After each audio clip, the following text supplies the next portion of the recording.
Assassin's Creed has been shrouded in mystery since its first appearance at E3 2006, but now the game is finally here, and we can lift the veil on Ubisoft Montreal's ambitious crusade.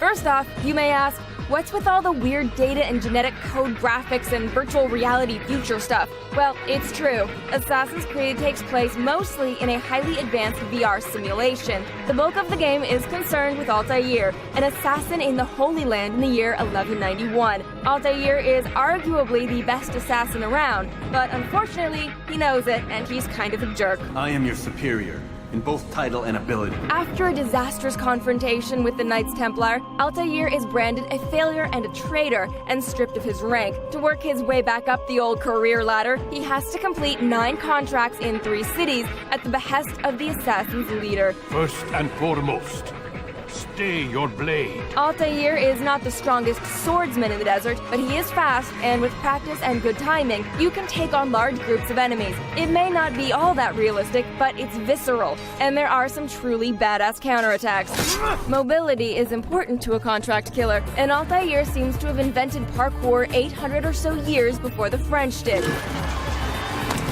He scrambles up buildings, over rooftops, along beams, just about anything. Controls are streamlined, but they're not on autopilot. So while you're not actually pressing the jump button for every leap Altair takes, you do have to direct him accurately. There's a definite learning curve to the controls, but there's a certain elegance to them when you get the hang of it.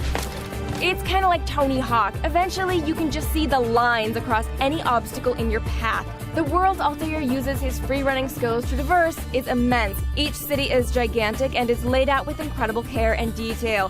From up high, you can get a sense of the scale. Look at that. Everything you see there, you can go to it. None of it is backdrop. It's all there and it's all reachable.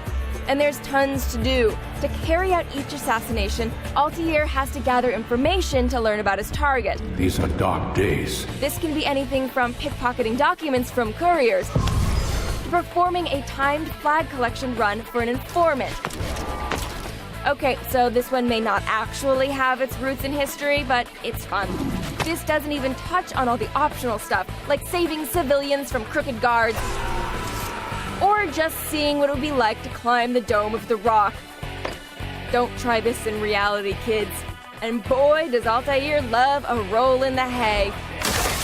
In case you haven't figured it out yet, Assassin's Creed is awesome. It's beautiful, the animation is head and shoulders above anything else on the shelves today, the controls are innovative yet intuitive, and it immerses you in a time period that has been almost completely overlooked by video games until now. Filthy heretic!